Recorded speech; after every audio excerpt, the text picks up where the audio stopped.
I'm Wesley, and if you've ever poured your entire life into a job only to be told you're a line item on a spreadsheet, then you know exactly how I felt on the day my career was supposed to end. It's a strange feeling, being erased. One minute you're the load-bearing pillar holding up the entire building. The next, a new architect with a fancy degree tells you that pillars are old-fashioned, and she's going to hold the roof up with an app. If this sounds familiar, if you've ever been made to feel obsolete by someone who couldn't find the emergency exit without a GPS, then stick around. Let me know your own story in the comments below, because believe me, these people never think we talk to each other. And don't forget to subscribe for more stories about what happens when arrogance meets gravity. The meeting was in the Zenith conference room. That's what our new CEO, Audrey, had christened it. It was a glass box on the top floor with a panoramic view of the city that was supposed to inspire blue sky thinking. To me, it just felt like being in a fishbowl, waiting for a shark. I'd spent 25 years with Apex Dynamics, and in all that time, I'd never felt the need to name a meeting room. We just called it conference room. It worked. Audrey sat across a long white table that looked like something out of a science fiction movie. She was maybe 35, with an Ivy League MBA, and the kind of restless, predatory energy of someone who believes they are the smartest person in any room they enter. She hadn't earned her position through decades of work. She'd been brought in by a new board of investors to aggressively modernize the company. That was the phrase they used in the press release. In practice, it meant firing anyone who remembered what the company was like before everything was tracked on a cloud-based dashboard. She didn't waste time with pleasantries. That wasn't her style. Efficiency was her religion. She tapped a perfectly manicured finger on her tablet. The screen cast a sterile white light onto her face. "Wesley," she said, her voice devoid of any real emotion, "we're moving into a new phase of global integration, streamlining our operational footprint. I've been analyzing our international overhead, and frankly, your position has become a legacy redundancy." Legacy redundancy. It was a beautiful piece of corporate poetry, wasn't it? It meant I was old, and I was expensive. For 25 years, my job had been to manage our company's single most critical and fragile asset, our relationship with our primary manufacturing partner in a small politically volatile nation in Southeast Asia. I wasn't just a manager, I was the diplomat, the fixer, the cultural translator, and the only reason our high-end audio components were produced at a cost that kept us competitive. Audrey continued, swiping through screens I couldn't see. "The manufacturing contract is straightforward. It's a simple supply agreement. I can manage the quarterly benchmarks and cost per unit negotiations through Zoom. Flying a senior executive out there 6 times a year is an antiquated expense. We need to be leaner, more agile." I just nodded. I didn't argue. I didn't try to explain. How do you explain a ghost to someone who only believes in data? How do you quantify a 30-year-old promise in a quarterly report? She saw a contract, a piece of paper. She didn't understand that the contract wasn't the asset. The relationship was the asset, and it wasn't even a relationship with the factory. She slid a folder across the table. The standard severance package, non-disclosure agreements, the usual corporate burial rights. My security badge would be deactivated at 5 p.m. A box would be sent to my home with my personal effects. Cold, clean, efficient. "I understand," I said. My voice was steady, calm. I think it unnerved her. She was expecting a plea, an argument, maybe even an outburst from the old guy being put out to pasture. She was prepared for emotion because she saw it as a weakness to be managed. She wasn't prepared for quiet agreement. It didn't fit her flowchart. She gave a tight, satisfied smile. "Good. I'm glad you see the logic. I'm flying out there myself next week to finalize a new, more aggressive production deal. We're going to triple our output targets for the next fiscal year. The factory has the capacity, They just haven't been pushed. And that was it. That was the moment the bomb was armed. She was going to walk into that country with a binder full of spreadsheets and a head full of buzzwords, and she was going to talk about pushing them. She had no idea she wasn't going to be negotiating with a factory manager. She was going to be breaking a sacred vow with a regional governor, a man who held the power to turn our multi-million-dollar facility back into a worthless tin shed overnight. A man who only did business with our company because of a personal promise he'd made to my father 30 years ago over a shared meal in the aftermath of a monsoon. A promise he had then extended to me. His word, his honor, and his handshake were the only things keeping our production costs from tripling. The only thing stopping the local government from nationalizing our entire operation. And Audrey, the brilliant, modern, efficient CEO, was about to spit on that handshake. And I just said, "I wish you the best of luck, Audrey." Then I stood up, left the folder on the table, and walked out of the Zenith room, leaving her alone in her glass box, thinking she'd just won. The drive home was the longest hour of my life. I didn't turn on the radio. The silence in the car was immense, a physical weight. Every traffic light, every turn, was a slow, deliberate motion. I was on autopilot. My hands were cold on the steering wheel. I kept seeing her face, that look of smug certainty. Legacy, redundancy. The words echoed in the quiet. It wasn't just a job. It was my father's legacy. It was my legacy. It was a chain of trust I had painstakingly maintained for a quarter of a century. And it had been severed in a 10-minute meeting by someone who thought a relationship could be managed through a webcam. I pulled into my driveway. The house was empty. My wife, Sarah, was still at work. I walked through the quiet rooms, my footsteps loud on the hardwood floors. I ended up where I always did, when the world became too much. My workshop in the back of the garage. It smelled of sawdust and old steel, a scent that was more comforting to me than anything else. This was my father's space, before it was mine. His old lathe stood in the corner, covered in a soft cloth. His hand tools, worn smooth with a lifetime of use, hung in neat rows on the pegboard.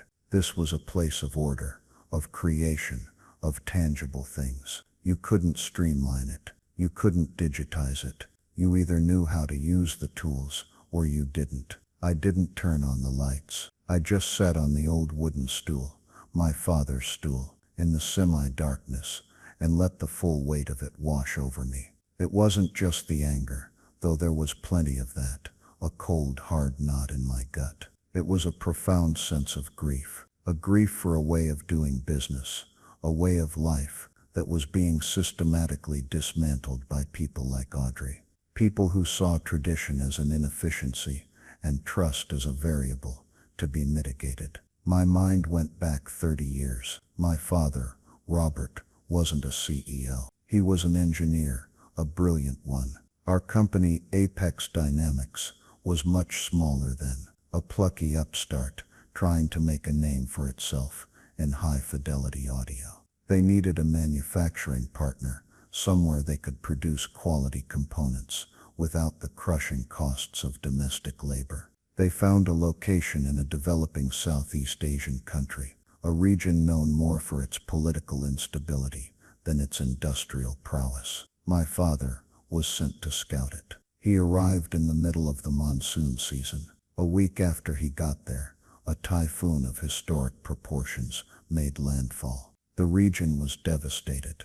The infrastructure collapsed. The factory they were considering was flooded, its owners wiped out. Any other company would have cut its losses and run. But my father wasn't just a corporate man. He saw the suffering, the chaos, and he stayed. He used his engineering knowledge not to assess production lines, but to help. He worked with the local governor, a young charismatic leader named Anand, to organize relief efforts. He redesigned the town's water filtration system using salvaged parts. He helped re-establish a stable power grid for the local hospital. He didn't ask for payment. He did it because it was the right thing to do.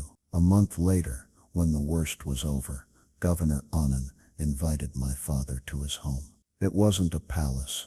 It was a simple traditional wooden house. They ate a meal prepared by the governor's wife. At the end of the meal, Anand looked my father in the eye and said, "You came here for business, but you stayed for my people. Your company will have a home here as long as I am governor. You will have my protection.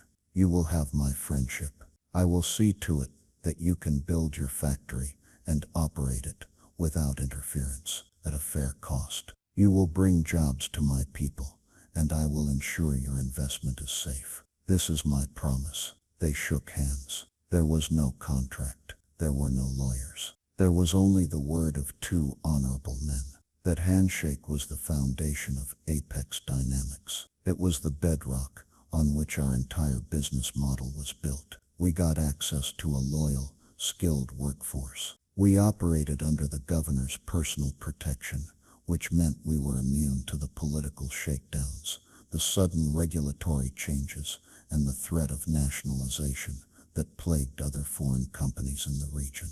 In return, we paid our workers well, invested in the local community, and treated the governor's promise not as a business transaction, but as a sacred trust. When my father retired, the first thing he did was take me with him on one last trip. I was a young man then barely 30, full of nerves. I remember walking into the governor's home, the same simple wooden house. Governor Anand was older now, his hair streaked with gray, but his eyes were just as sharp. He looked at me for a long time, a deep appraising gaze that seemed to peel back every layer of my being. He asked me about my life, my family, my values. He didn't ask about profit margins or supply chains. He was testing my character, not my resume. At the end of our meeting, he placed his hand on my shoulder. He said, "Your father is a good man. I see his spirit in you. The promise I made to him, I now make to you, Wesley. Do not betray that trust." For 25 years I hadn't. I nurtured that relationship. I learned the language, the customs. I knew the names of his children and grandchildren. I knew that you always brought a gift, but never one that was too lavish, as that would be seen as a bribe. I knew that you never ever discussed business until after you had shared tea and asked about his family. I knew his handshake was worth more than any legal document a team of corporate lawyers could ever draft. It was a relationship built on a currency Audrey couldn't comprehend, honor, and now she was going to fly in there and try to renegotiate it. The arrogance was breathtaking. She saw a developing country and assumed she was dealing with unsophisticated people she could bully into a more aggressive deal. She didn't understand that Governor Anand was a man who had stared down military coups and survived natural disasters. He was not going to be impressed by a PowerPoint presentation. As I sat there in the dark, a new thought began to crystallize, pushing through the grief. I started thinking about Kenji, Governor Anand's youngest son. He was bright, American educated, but deeply rooted in his culture. For the past 2 years, at the governor's request, I had been mentoring him. Anand was getting older, and he wanted his son to understand the nature of the bond our families shared. I hadn't been teaching Kenji about cost per unit analysis. I had been teaching him the history of our partnership.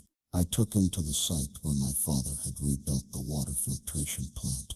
I took him to the site where my father had rebuilt the water filtration plant. I told him stories about the early days, the struggles, the shared triumphs. I was preparing him to be the next guardian of the handshake. I was building a bridge to the next generation. It was my most important work, future-proofing the single most important asset the company had. And I had never once billed the company for those hours. It wasn't work in a way Audrey would understand. It was duty. The anger was starting to cool now, replaced by something else. A cold, clear resolve. They thought they had erased me. They thought they had erased me. They thought I was a relic. They had no idea that the relationship wasn't with the company. It was with me, and with my father's memory. They hadn't just fired a manager. They had amputated the very limb that fed them. My phone buzzed on the workbench beside me. I glanced at the screen. It was an email. The sender's name made my heart beat a little faster. It was from Kenji. The subject line was simple, checking in. I opened it.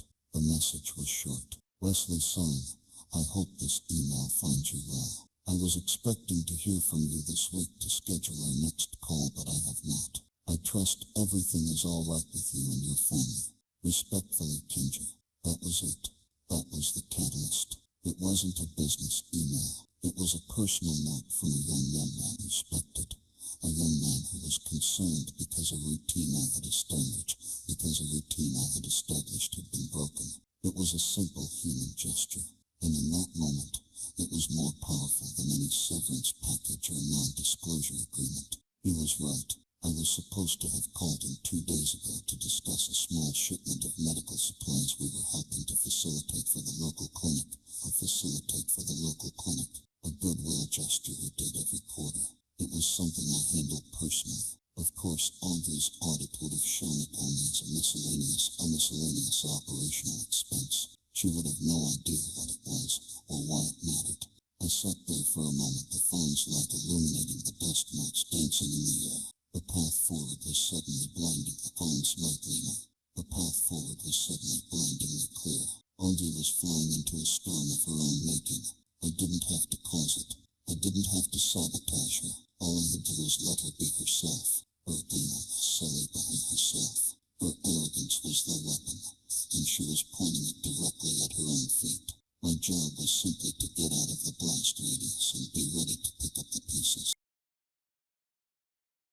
A slow smile spread across my face. It wasn't a happy smile. It was the smile of a man who had just realized he wasn't playing checkers anymore.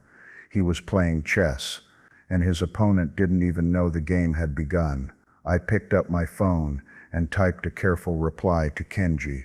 Kenji-san, thank you for your message. All is well here. There have been some recent changes at my company.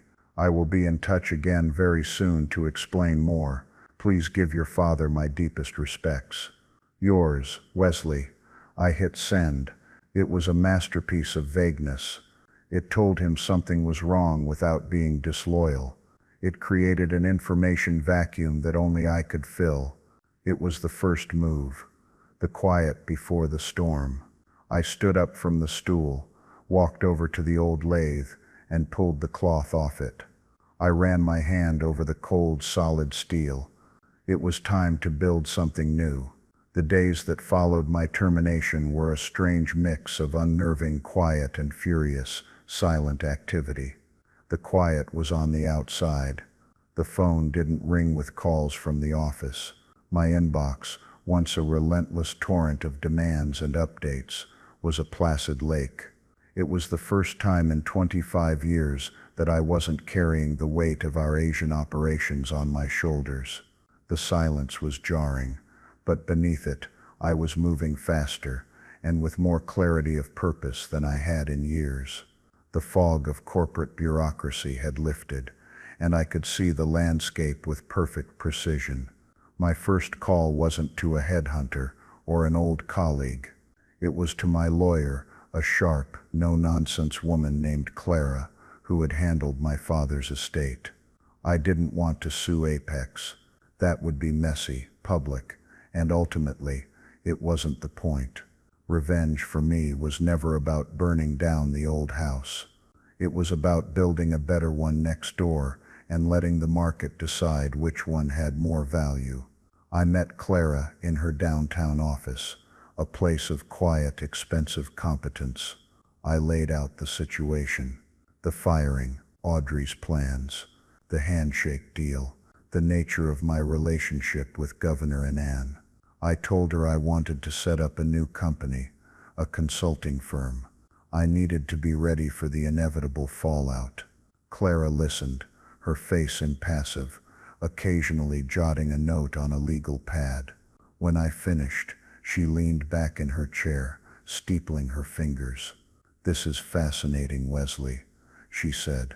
"From a legal perspective, it's a house of cards. Your former company has almost zero contractual protection here. They just don't know it. What about my non-compete? The papers Audrey gave me were full of them. She waved a dismissive hand, mostly unenforceable. A non-compete is designed to stop you from taking trade secrets or client lists to a direct competitor. But your primary client, so to speak, is a foreign political entity, not a commercial one. And the trade secret isn't a piece of code or a customer database. It's a personal relationship of trust you inherited from your father. You can't legally be compelled to stop having a relationship. They can't file an injunction against honor. It's too abstract for a courtroom. Besides, she added with a thin smile, they fired you. It's incredibly difficult for a company to argue that you're an irreplaceable critical asset whose departure causes irreparable harm when they themselves terminated you for being a legacy redundancy. Audrey's own words have given you all the cover you need. We spent the next hour mapping out the new entity. We settled on a name, Casey Strategic Advisors.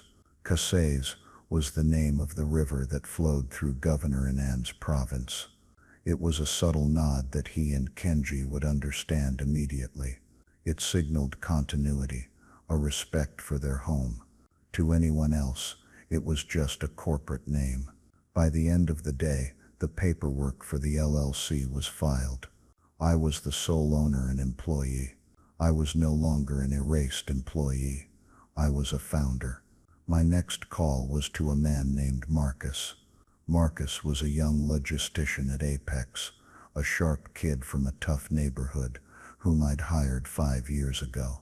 I saw a raw intelligence and a hunger in him that reminded me of myself at that age.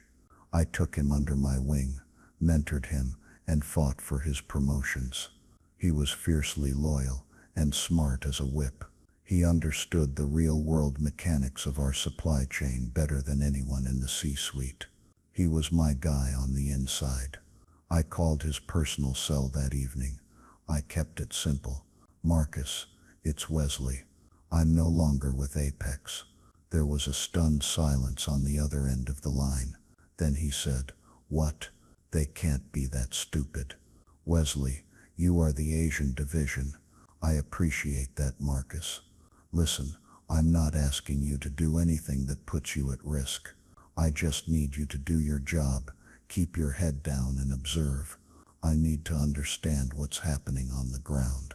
He didn't hesitate. "Of course, Wes. Anything. These new people are clowns. They wouldn't know a bill of lading from a dinner menu.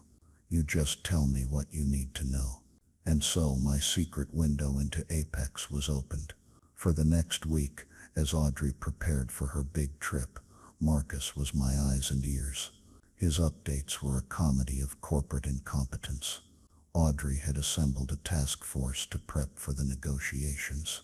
They spent days in the Zenith room, building complex financial models and running projections. They analyzed satellite imagery of the factory to measure its roof space for a potential solar panel installation. They wanted to pitch as a value add. They were treating it like an acquisition, a hostile takeover. Marcus told me they'd pulled my old trip reports and relationship files. He overheard Audrey and her new COO, a sycophant named Gerald, laughing about them. My files weren't full of spreadsheets.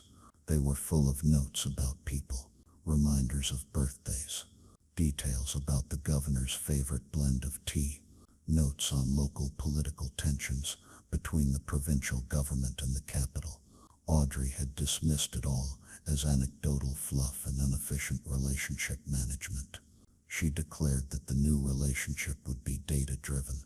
The most damning piece of information came 2 days before Audrey was scheduled to leave. Marcus sent me a text. "Got a look at the travel itinerary.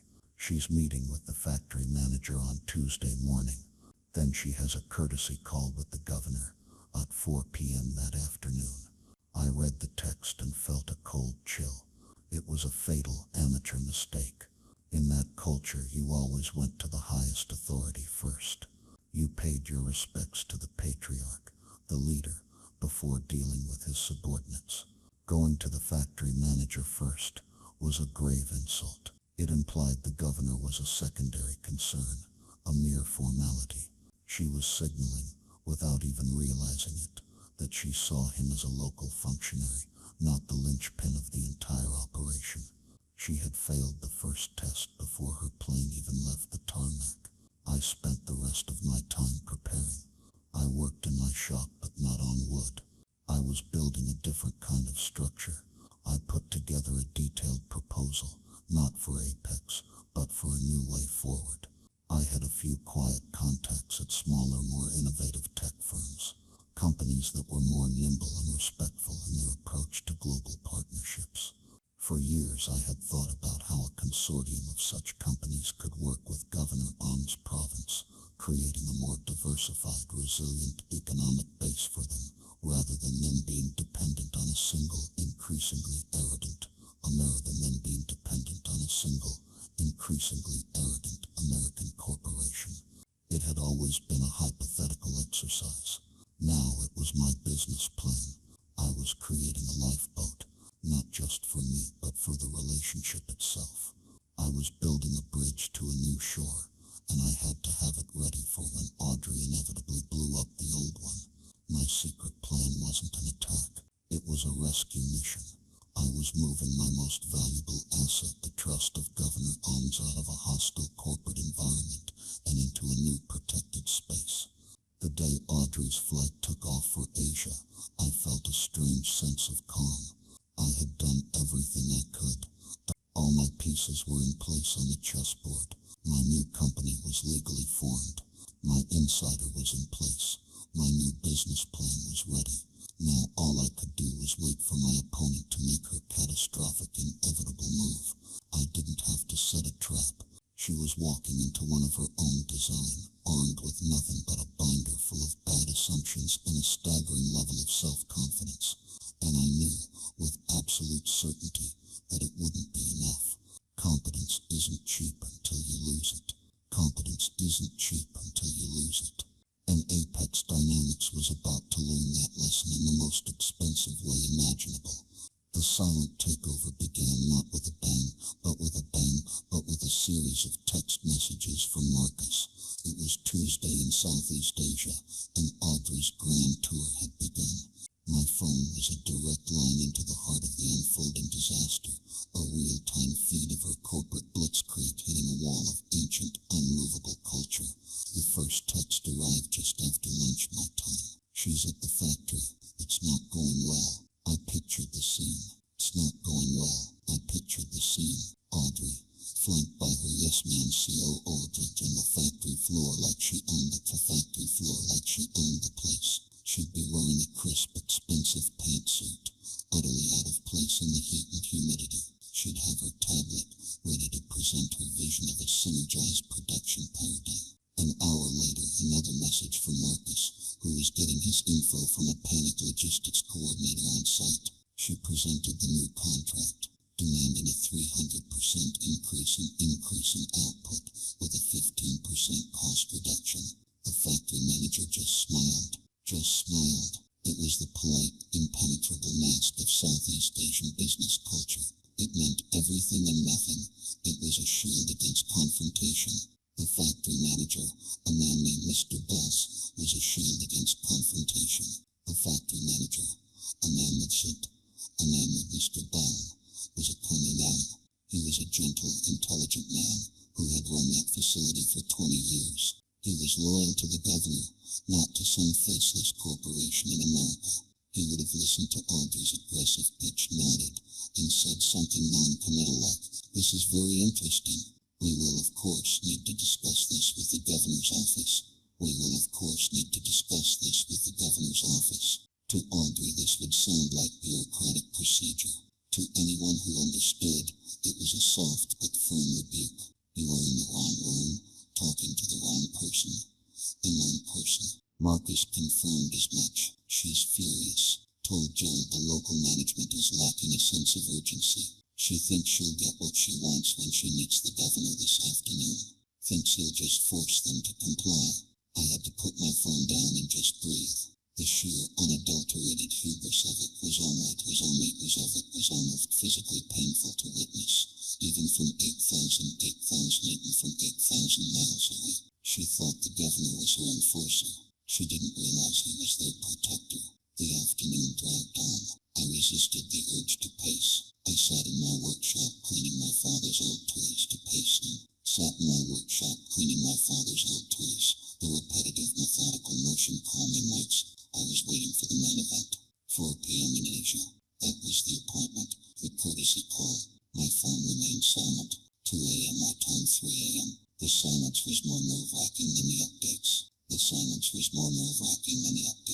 It meant the meeting was over. It meant the bomb had detonated. The fallout was spreading in silence. At 4:17 a.m. my phone finally rang. The screen lit up with a name that made my blood run cold and hot at the same time. It wasn't Marcus. It was Kenji. I let it ring twice, took a deep breath to steady my voice, and answered. Kenji-san, I said, keeping my tone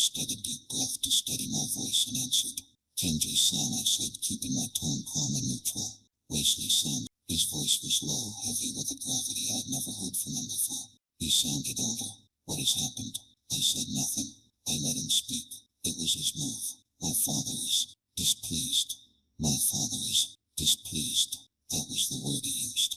Displeased. In his culture, that was the emotional equivalent of volcanic eruption. He met with the new CEO of your former company today. I can only imagine how that went. I said, my voice quiet. It was not a meeting, Wesley-san. It was a lecture. She came to my father's office. The office where we met your father, where he met you. She did not ask about his health. She did not ask about his homie. She did not ask about his family. She opened a binder and began talking about production quotas and penalties for non-compliance. She spoke of our arrangement as if it were a dirty little secret that she was here to clean up and formalize. She called it unprofessional.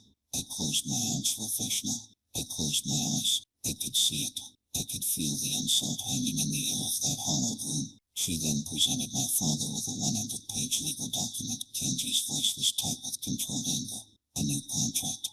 She said it would provide proper legal protections for all parties. My father looked at the document. Proper legal protections for all parties. My father looked at the document, pushed it back across the table, and said nothing. She did not understand his silence. She kept talking. She said that if he did not sign, the company would have to reevaluate its position in the region. It was a threat. She threatened my father. In his own office. There was a long pause. Kenji took a shaky breath. My father stood up. He walked to the window and looked out at the river.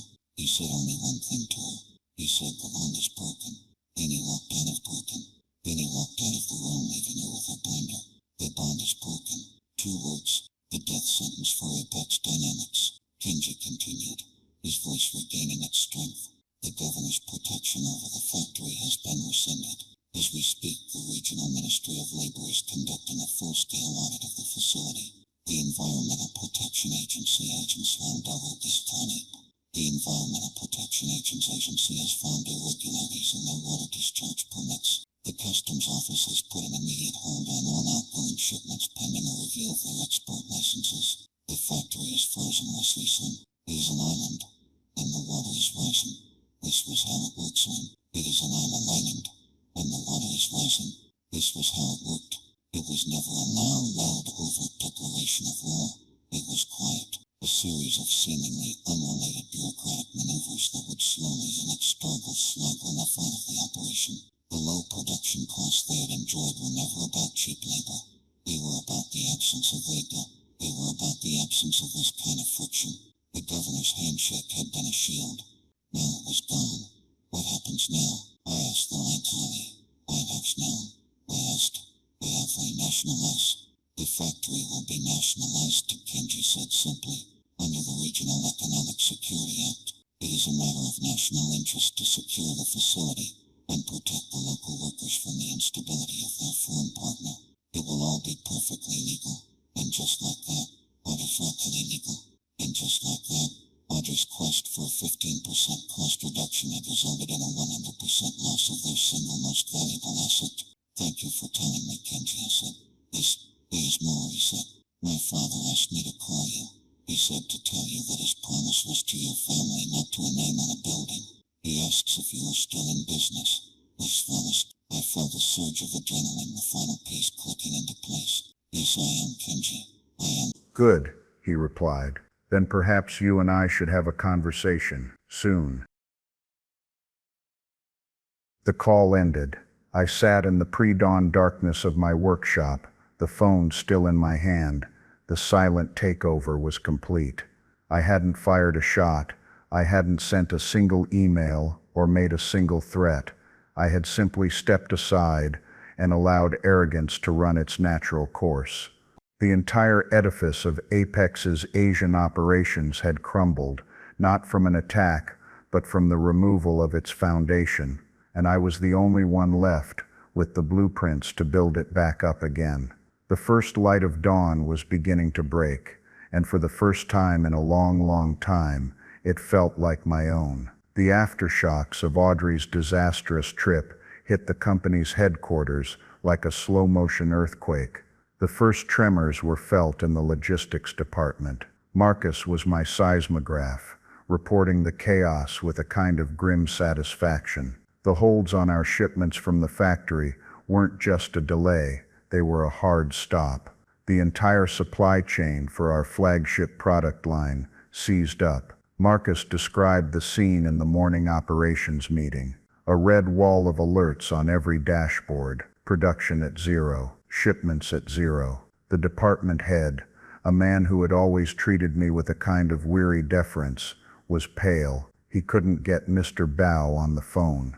He couldn't get anyone at the customs office to give him a straight answer. The polite, efficient machine I had spent decades calibrating had ground to a halt. By midday, the silence from Asia was deafening. Audrey was incommunicado. According to the flight manifest Marcus managed to get a peek at, she wasn't even scheduled to fly back for another 2 days. She was trapped in the country where she had just torched her company's most vital relationship, a queen with no power, marooned on an island of her own making. The real power shift, however, began not in a meeting room, but in the hearts and minds of the employees I had left behind. These weren't just colleagues, they were people I had hired, trained and protected. They were the engineers, logisticians, and quality control specialists who understood the intricate dance of our international operations. They knew, better than any executive, that the relationship with Governor Annan wasn't just important, it was everything, and they knew I was the one who had managed it. The exodus started with Marcus. At 3 p.m. that day, he walked into his director's office and handed in his resignation, effective immediately. He didn't make a scene. He was polite, professional, and utterly resolute. Then he walked out of the building, got in his car, and called me. "I'm out, Wes," he said, his voice clear and free. "Tell me where to send my resume." I told him I'd be in touch very soon. He was the first. He wouldn't be the last. His departure sent a ripple of panic through the operational teams. If Marcus, the sharpest guy in the room, was jumping ship, the vessel must truly be sinking. Within 48 hours, 2 of our senior supply chain analysts and our lead quality engineer from the audio division had also resigned. They didn't have other jobs lined up. They were simply abandoning a company that had proven, in the most spectacular fashion, that its leadership was fundamentally incompetent. It wasn't poaching, it was a talent migration, moving away from a toxic environment toward the promise of stable ground. The climax came on Friday afternoon. My phone rang, and this time, the caller ID was the one I had been waiting for. Apex Dynamics. Mainline. It was Audrey. Her voice was unrecognizable. The crisp, arrogant confidence was gone, replaced by a ragged, high-pitched fury. "Wesley, what did you do?" The question was so absurd, so perfectly illustrative of her inability to accept responsibility, that I almost laughed. I took a breath and kept my voice level and calm, the way you'd speak to a hysterical child. Audrey, I'm surprised to hear from you. I imagine you're very busy.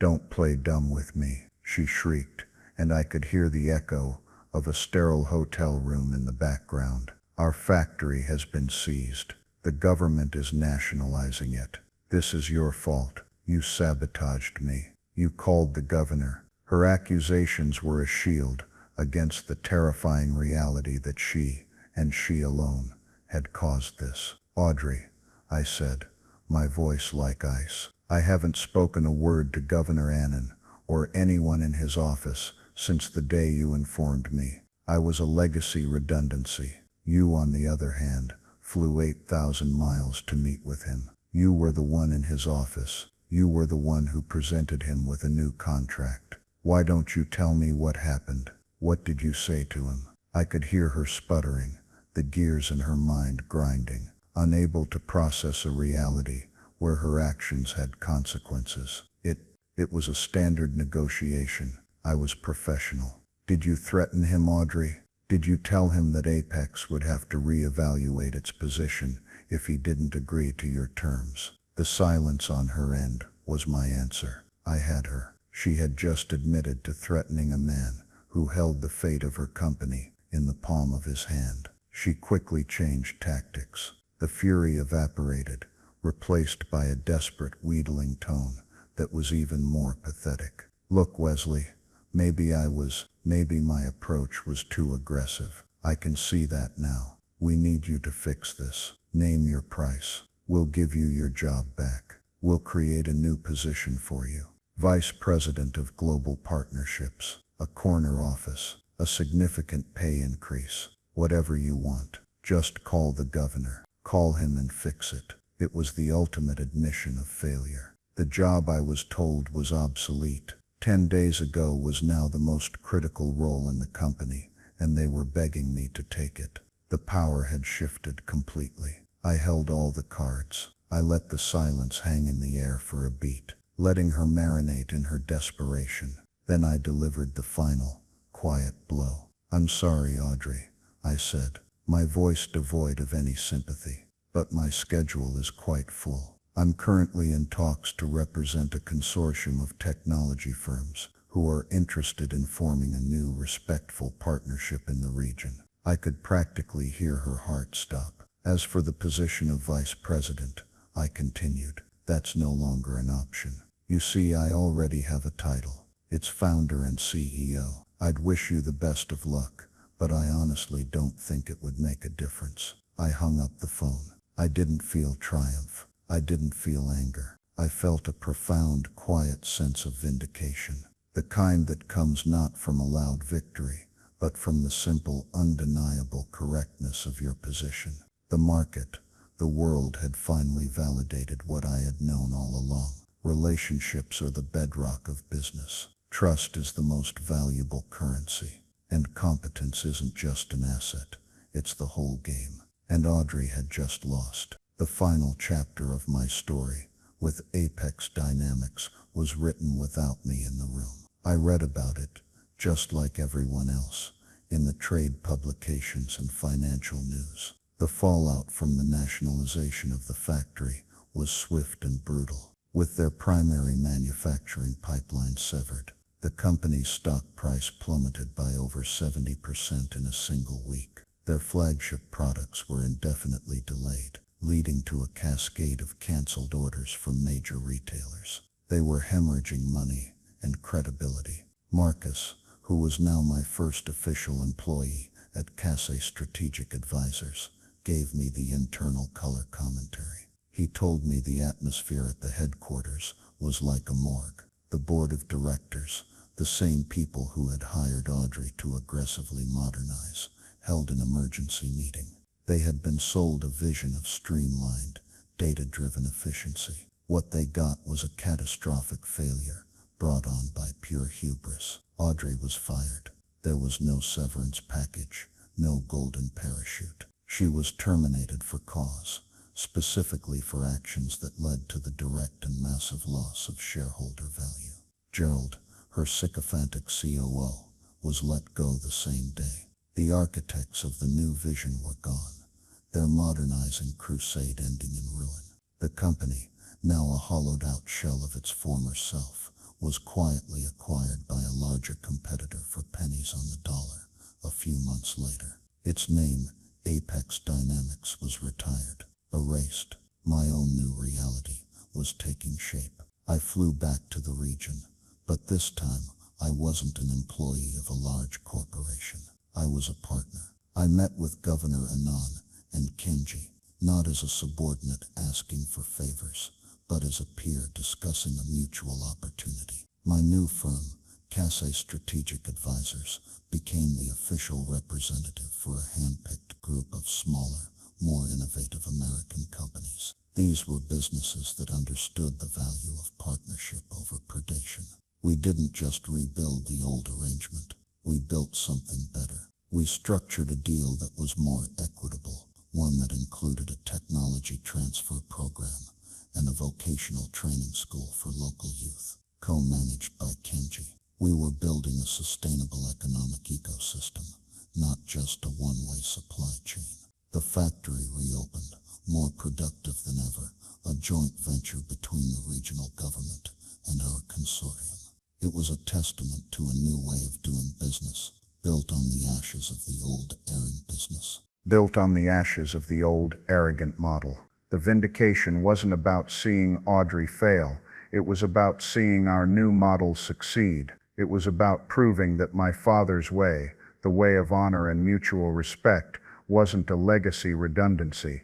It was the only way that truly worked in the long run. My final confrontation, if you can call it that, was a quiet, unexpected encounter a year later. I was back in the States for a board meeting with one of my new clients. I was in an airport lounge, waiting for my flight, when I saw her. It was Audrey. She looked diminished. The power suit was gone, replaced by something nondescript. The predatory energy had been replaced by a weary anxiety. She was just another traveler in a crowded airport. She saw me at the same moment. A flicker of something, shock, shame, anger, crossed her face before she quickly looked away, pretending she hadn't seen me. I didn't approach her. I didn't say a word. I just gave a small, almost imperceptible nod, a simple acknowledgement.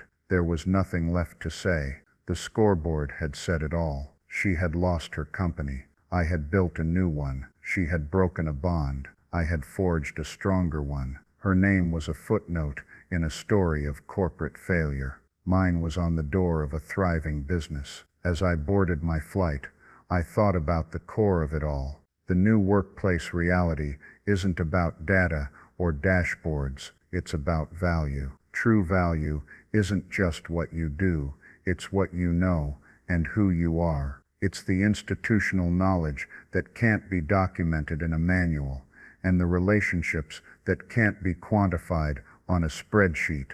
Companies that forget that choose to see their most valuable people as expenses to be cut rather than assets to be nurtured, are doomed to learn the hard way. Competence isn't cheap until you lose it, and by then, it's always too late. I settled into my seat, no longer just an employee, but the master of my own fate, flying toward a future I had built with my own two hands. So what's the moral of the story? It's not about revenge. Revenge is a hot, messy emotion. This was about something colder, clearer, and far more powerful. The restoration of balance. It's about the fundamental truth that in business and in life, some things cannot and should not be streamlined. Audrey and the board that hired her made a critical, all too common mistake. They looked at a complex, living, breathing relationship, a 30-year bond forged in a crisis and nurtured through mutual respect, and they saw a simple, static contract. They tried to replace a handshake with a spreadsheet.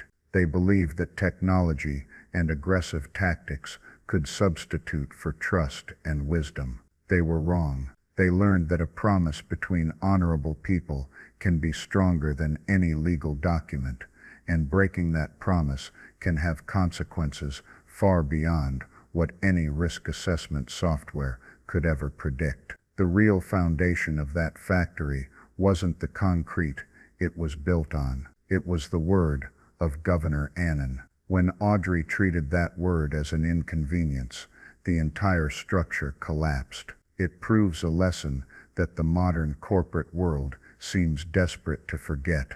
Business is fundamentally human.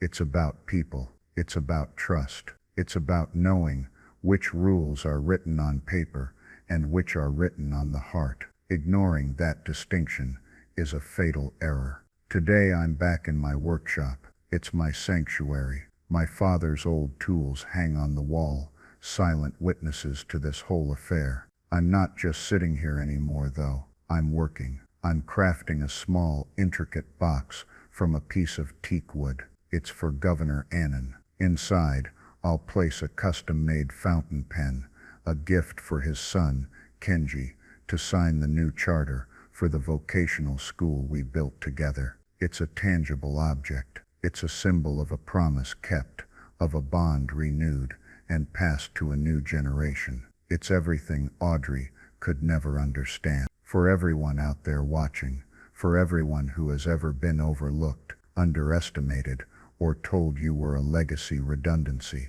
remember this: your value is not determined by those who are incapable of seeing it. Your experience is not a liability.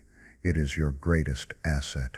The relationships you've built, the trust you've earned, that is your true capital. In a world obsessed with disruption, never forget the power of continuity, integrity, and quiet competence. It may not be flashy, it may not show up on a dashboard, but in the end, it's the only thing that lasts. If this story resonated with you, if you've ever seen a new manager with a fancy degree try to fix something that was never broken, I want to hear about it. Leave your story in the comments below. Let's show them that we're not just line items, we're a community. And if you want to hear more stories about the quiet victories of the competent, make sure to like this video, share it with someone who needs to hear it, and please hit that subscribe button and the notification bell so you don't miss what's next. Thank you for your time.